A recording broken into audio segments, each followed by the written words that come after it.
brother. Welcome to the WrestleMania episode of Wasted Opinions. Oh yeah! Oh yeah! So today we're going to be talking about our favorite WrestleMania matches. Just spitballing them here. I have a feeling this could get out of control pretty quick. But before we get doing that, let's introduce ourselves. Over on the left we have... Oh, CountryBoy _9. Yeah. I'm here to chew bubblegum and kick ass. And I'm all out of bubblegum. Okay. I'm LewisLightning. You're already piping. Right into his glass or something. That'd be impressive. That would still be impressive. Accidental but impressive. And I'm the kiss-stealing, wheeling-dealing son of a gun, MussKeg. So... Woo! Got that. Doesn't count now. I prefer the sting woo, you know, the woo! So yeah, I guess I'll start off with should what just am I? do more wrestling. Going off the, you might notice we're all macho mans here, right? But Mr. Stranger Things over there is Mr. Stranger Things. Man. So I'll start off with one of my favorite wrestling matches. I'm gonna go classic to start off. Randy Macho Man Savage versus Ricky the Dragon Steamboat at WrestleMania 3 in the Pontiac Silverdome. Everybody remembers the Hogan Giant match. Yeah. Yeah. He was so excited. Yeah. Oh, bringing up memories. You know, the slam heard around the world, the friends fighting off, but if you actually watch that Mania, and one of the greatest things I ever had, one of the best gifts I ever got when I was a kid, was WrestleMania 1 to WrestleMania 13 on VHS in this collection. So I watched them all I want to get that. many times. I still have it if you want it. But anyway, Can you sell it? Maybe. But in it, WrestleMania 3, so I watched it. It was one my brother introduced me to wrestling to, and that match was so underrated in it. I shouldn't say underrated. A lot of people, when they talk about it, will mention it as being a great match, but they rehearsed that match for months, apparently at Macho Man's, I guess, house in Florida. They rehearsed it. I don't know if it was underrated. It was just overshadowed by the Hulk Hogan Andre the Giant match. Is why. That's what I was gonna put in here, is that the Hogan slamming Andre, that was just like a moment of it was phenomenal to see that happen. It was a spectacle. Yeah. But if you want to see a good wrestling performance, that was the match that stole the show. And everyone who's seen it will tell you that. A lot of arm drags. A lot of arm drags happened in that one, but they were good, deep arm drags. And I believe Ricky came out on top. He won the Intercontinental Championship from... Yeah, I remember it finished. Not because all it of was us had finished, to set. It finished in a small cradle, was how A it lot of finished, these matches, I honestly don't remember who the winner was. I just remember how good the matches were. So, and yeah, if you actually watch the Hogan Andre match, while it was epic, it was just a lot of headbutts from Andre. Yeah, and it was slow. Well, Andre was near the end and nowhere near the end of his life there too. He was in a lot of pain. Well, that was the first time anybody ever slammed Andre. And it was when he was at his least physical, Yeah. Mm-hmm. Anyway, so great match. If you get a chance, watch. I'm sure you can find it on YouTube somewhere. Yeah. But yeah, how about you guys? I was going to say all the other answers are wrong that we're going to talk about today. The best match ever at WrestleMania was The Rock versus Hogan. WrestleMania 18, right? It was electric. It was a really electric episode. Was it 18? Fight. It was in Toronto. It was. I think it was later than 18. I thought it was in it might have Toronto been. in It might have 18. been It was like a 18, 10-year reunion. It might have been 18. Because X7, I remember, that's one of my favorites. Obviously, that's 17. Maybe it was 16. I think it was like 10-year 20 reunion. or something like that. This is how well we know. Anyways, we don't know what series one it was. Before they even touched each other, they stood in the ring for 5 minutes. Because the crowd was divided, right? Hogan was, it was half and half. Was Hogan coming in as the villain in that one? I don't Or want were to they both coming in as good guys in that match? Honestly, I don't Hogan was remember supposed to be because they the were villain. both. Hogan was supposed to be the villain, but in the end, it kind of... Well, he kind of went against NWO and everything. Yeah. But I was going to say, when you said it was split the crowd, I don't want to say Maybe it was split. It was everybody was. Everyone was cheering for both of them. And it was the whole crowd was cheering for everybody. You just have The Rock raise his arm. Yeah, there was. Everyone cheers for him, and then they look at Hogan, and Hogan raises his arm. Everyone cheers for him. There was no loser in that match. Everyone was a winner. I will say I'm pretty blank on WrestleManias between when my VHS set ended and when I got back into wrestling again. And so same here. Like 24. I wasn't a huge wrestling fan when I was that young. Like I watched it here and there, but I became a much bigger wrestling fan like in the 20s, basically. Yeah. And which was after the whole Rock and Attitude Stone Era. Cold. I know, I missed that whole. I seen a bunch of It episodes. was X8. I just looked It it was up. X8. 18. I did see a few WrestleManias in between there. I did see some with The Rock and with Stone Cold. So I did see some good ones. But sorry, are we? No, actually, I want to keep talking about this one with The Rock and Hulk Hogan. Like, I mean, I'll agree. It was probably the most electric fight. I won't say it was the best fight though. Hogan was too old at that point. His knees were gone. I have his autobiography, and he said like when he was coming down that ramp, he couldn't stop going down. Like he couldn't slow down. He could just keep the pace he was going at or go faster because his knees were that bad. Oh, wow. And like this, I think he did 2 rock bottoms at one point. And he's just like, I know we're supposed to do a third one, but I can't get up. Just end it here. No, it was. The match itself was good. It was decent, but it wasn't like the best match. I agree with that. It was just how explosive I think it was. that's probably what you're going to see as a theme in this conversation. It's going to be one or the other. You're going to get one or the other. True. And yeah, I will say that I think there's also somewhere where you do get both, which I'll probably talk about a little bit later too. But yeah, you either had the epicness of the story or the epicness of the performance that kicked out of it. So it's very rare that you get 2 guys that are both and so high up there that it really matters. Yeah. I would say probably one of my favorites is WrestleMania 10. The very first ladder match between Shawn Michaels and Razor Ramon. Who would have thought Razor would do that? Razor, a guy his size and doing that kind of shit. And who would have thought that the very first ladder match they would use it in ways that they did, right? Like, did you think, like, I didn't realize that was the first ladder match, the way it was. Exactly. It's like they're pulling off stuff that they're still doing nowadays. Like it was amazing for the very first ladder match. It surprised the hell out of me. I could see Shawn Michaels doing that kind of stuff because he's a bit of a high flyer and fast and run around. But Razor Ramon, like he's a big dude. Like that's. Okay, go ahead. Wasn't that also like the first time Razor was a good guy? The bad guy. That was kind of what I was guy. going to ask a question related to, but Yeah. I was going to say, as a kid, I didn't really have wrestling on all the time. If I ever caught it, I was like, oh, sweet, and I'll watch it. So I couldn't ever really keep a consistent story going. But what was the story for that match? There was two Intercontinental titles, wasn't there? I honestly don't. I don't. Because I remember the picture of Razor standing at the top with the two titles. So I think maybe there was some controversy over one had a title or the other had a title. I could be wrong. I don't know. You got me. I do know that Razor was the good guy going into it. The one thing I really remember about that is just, to me, it always seemed like such an odd pairing. Like that It would be. I couldn't see this feud coming between And they never them. really lasted much further after. Yeah, that. but I loved Razor. Like, he's one of my favorites. Like unique character. classic wrestlers. Unique look too. So I always thought, just because of his look, maybe not his attitude, but I always thought he looked like perfect for like a Punisher. Like if anybody was to play the Punisher, Kind of. the greasy hair, like the thick 5 o'clock shadow. Like I thought he was the perfect look for the Punisher. Apparently, they the comic book character. kind of ripped his character out of Miami Vice. Miami Vice. Yeah, that's what it was. That's why he's kind of like a Cuban and all that. Yeah, no, I know, not the way he talked or anything, I know. like that, but the way he looked.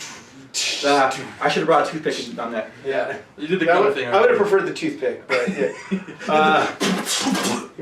there it is. It's a good one. One of my favorite matches, switching the opposite, and this was one that I thought was an example of a good storyline, but a really good match, was Shawn Michaels and the Undertaker at WrestleMania 25. The first one of the two. Yeah, the first. I've never gone through a match never knowing what was going to happen as the ending more than I did that match. Okay, I see more than you did that match. It's like you know every other match, but you said more. Okay, I get it. Yeah, like as I was watching that live, and I remember I saw it in a theater, right? Mm-hmm. So that was cool.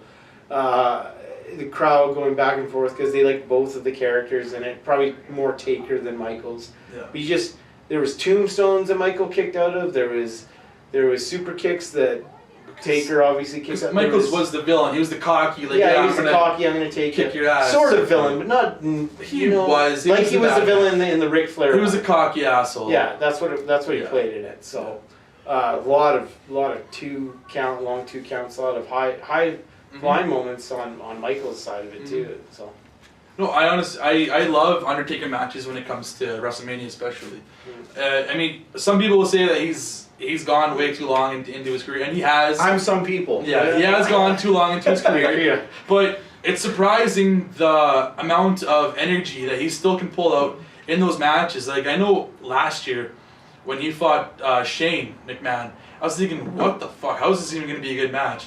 It was actually a surprisingly good match. Shane McMahon. Yeah, I mean, there's a lot of it had to do with Shane McMahon jumping from the top of the Hell in a Cell.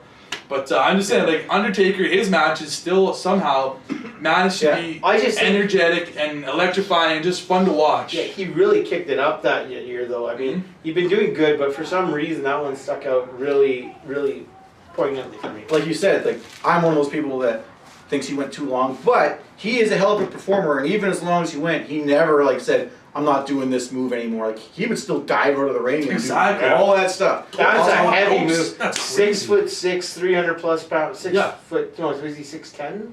He's tall. I don't know. Yeah, he's tall. 300-pound guy. To dive over the top ropes like that? With no, like, there's nothing sticking down there. I'm not trying to say he's a bad performer, but I think he deserved to stop a little bit earlier in his career. Yes, his retirement did kind of come. And the way the Undertaker, well, this is going off topic, but the way the Undertaker should have been retired, the character was, the WrestleMania streak was his source of his power. So the first time he lost that, if he would have lost to Brock Lesnar, and it shouldn't have been Brock Lesnar, but yeah. It shouldn't have been Brock Lesnar, but it was that he lost the streak. I would have been okay. It would have if made that was sense. the end. Like, that was the source of his longevity or whatever. Because he did go on a few more years past it, like 5 or 6 years even after that. And it's like, okay, Undertaker. I mean, they were still good matches, don't get me wrong, but it was only, like, that's the only time he ever came out. It was for... It's just for that match. I just remember so many times being like, I don't know who's going to win this match. Yeah, no, that was... Yeah. A lot of times, that's what Undertaker matches were, though, like, back and forth. Yeah. Even though he has this streak, you're like, you can easily say, oh, he's not going to lose his streak, there's no way. But you're like, fuck, could go this time. Like, it really could be. Did you get the last one there? Yeah, what were you Okay. I was going to say, and I'm just going to put it here because Hogan and Andre is phenomenal. I don't think we need to mention it. So I'm going to just go and say my other pick.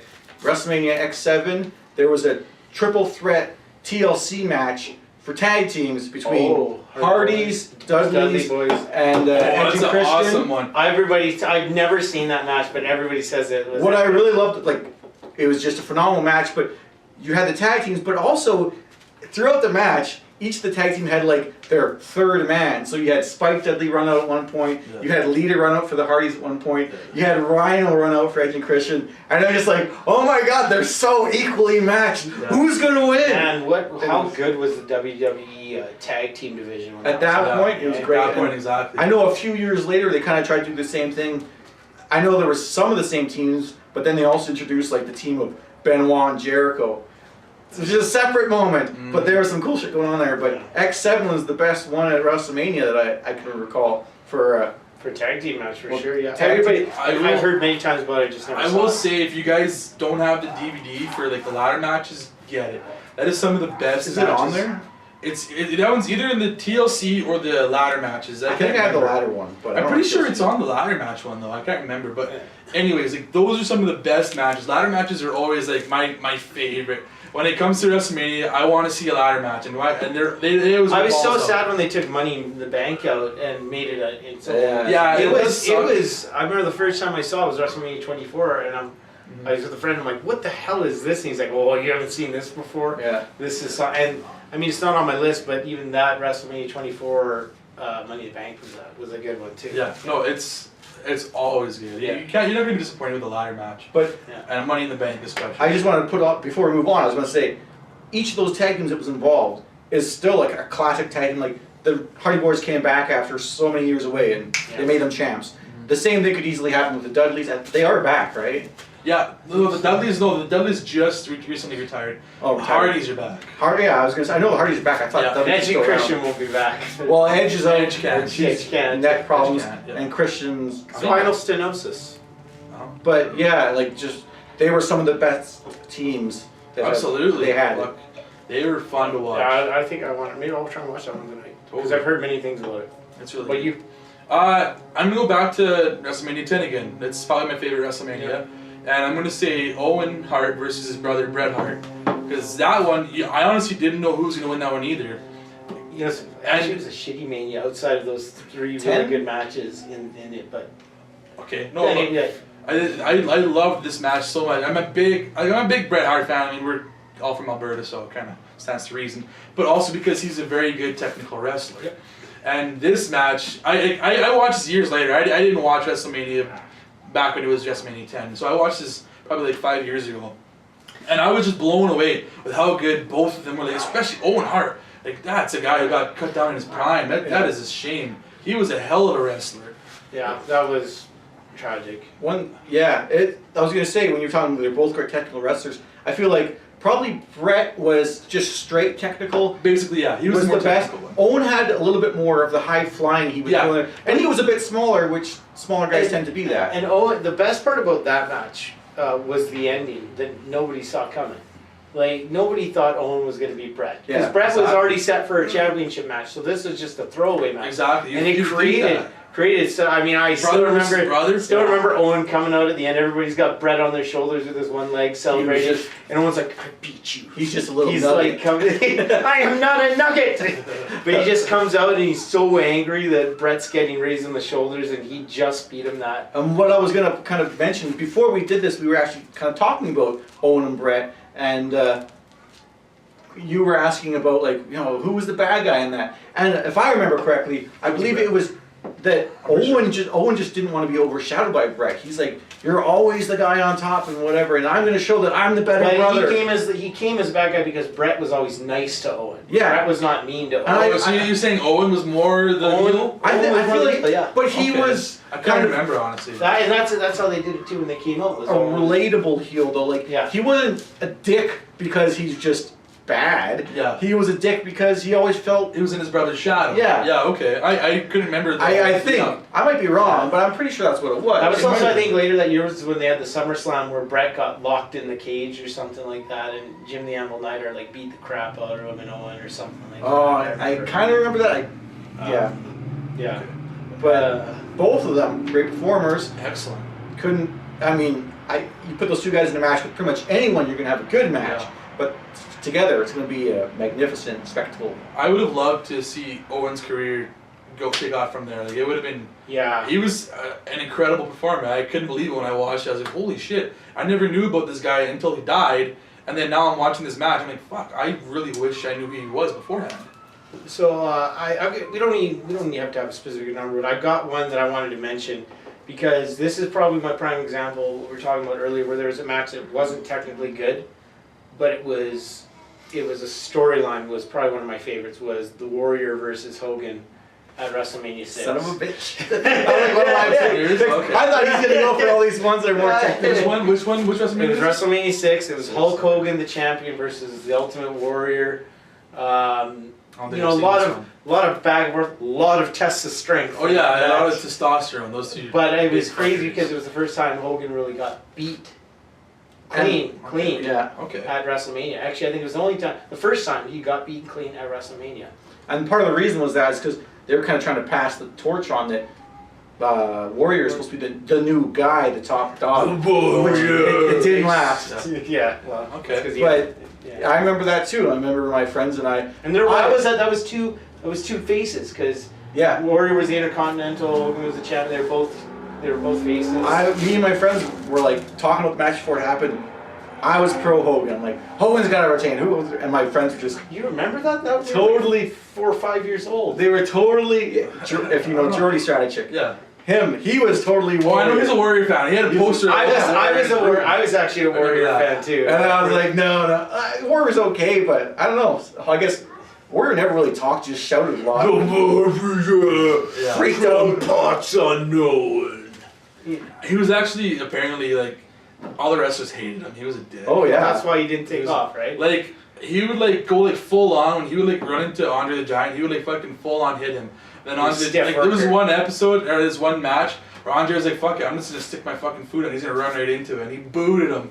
He fucking like almost like knocked him out because he was like just sick of his shit. Yeah. An interesting thing is like, what's his real name? Kevin Hartwig or something like that. No, I won't be able to tell you that. But he actually changed his last name to Warrior. Yeah. He believed in his character, like he had some weird. His kids' last names are literally Warrior now, which is I feel bad for them. Well, whatever. I mean, he had his place in history, and I'm not going to mock him for what he did back then. I did love him, But he back had then, personal that was issues awesome. nonetheless.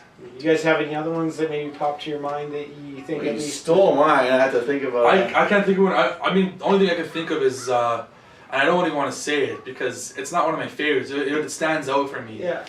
Is Shawn Michaels versus Ric Flair, the retirement one. Yeah. It's not because it was that great of a match. No, it wasn't. Because I'm not even a Ric Flair fan. I honestly do not like him as a I don't wrestler. like Ric Flair. But I did like I thought there was a lot of energy in that episode. In that match, there was a lot of energy in that match, and there was a lot of emotion. Flair did things in that match you didn't think he could still do, like a flying crossbody or Yeah. things like that. So yeah, there was a lot of emotion. This probably isn't even in my top 5. No, but I'm that's saying because that's- it pops into my head right Yeah. now. That was WrestleMania 24 again as well. We already did that one. Yeah.